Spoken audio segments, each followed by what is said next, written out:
Step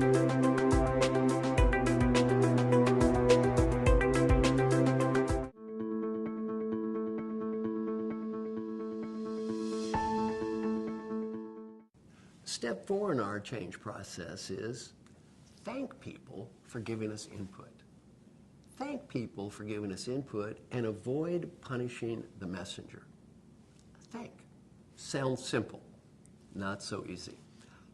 In my classes, I always say, how many of you believe that you should encourage input from your coworkers? Everybody, oh, yes. Should we listen to this input? Yes, yes. Encourage people to tell the truth? Yes, yes. Punishing the messenger, is that a good thing or a bad thing? Oh, terrible thing, terrible thing. Everybody says it's bad to punish the messenger. I'm going to give you a case study of punishing the messenger that I've given to hundreds of thousands of people, and I get almost 100% failure. It's a time when you got a message. And let's see how you handled it. Did you say thank you? Or perhaps become defensive? Here's the case study. You've had a hard day at work, a hard day. You go home. You get in the car to go to the store. Your husband, wife, or partner is sitting next to you. You're driving to the store. Lots of traffic. Cars are cutting in front of you. You drive a little further. That person in the front seat goes, "Look out, there's a red light up ahead." Did you say thank you?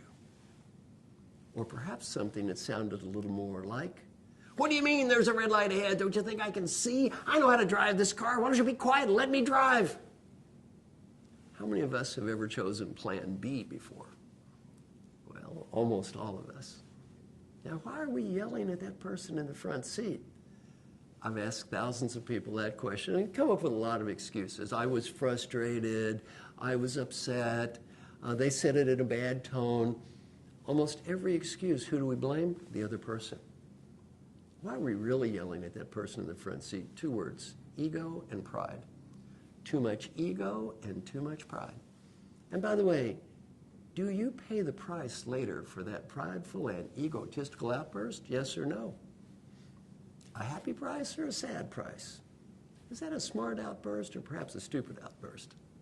Now, funny story in my class at Dartmouth. A man is in my class and he says, "Oh, I've got an embarrassing story." He said, "My wife was always correcting my driving. Finally, I said, 'I'm sick of you correcting my driving. I know how to drive this car. Why don't you be quiet and let me drive?' He said, 'I'm embarrassed to say about 2 weeks ago, I ran a stop sign. Plowed right into another car.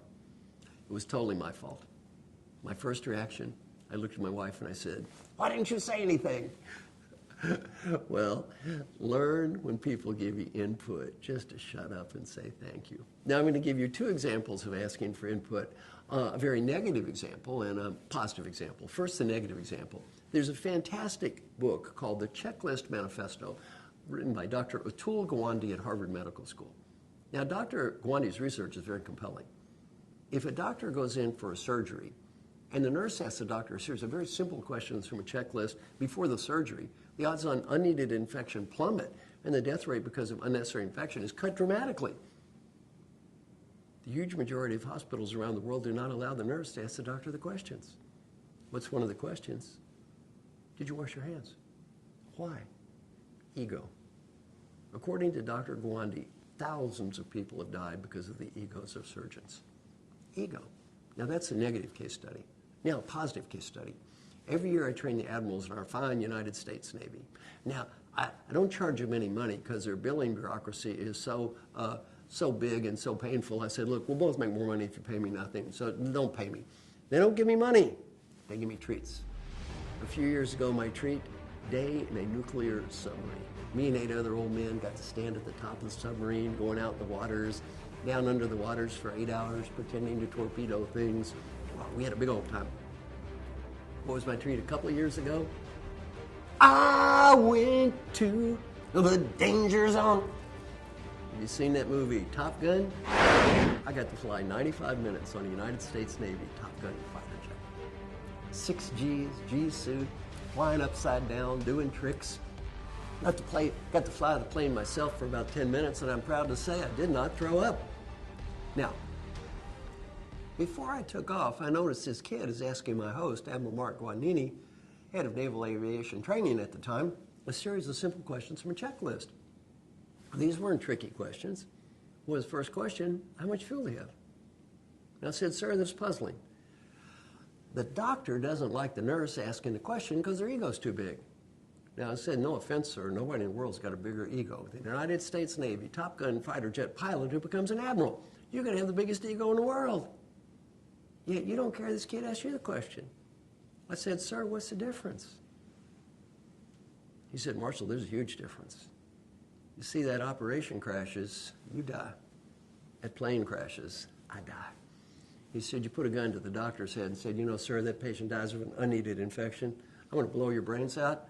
They'd be asking a question twice. Well, ask, listen, think, and thank people.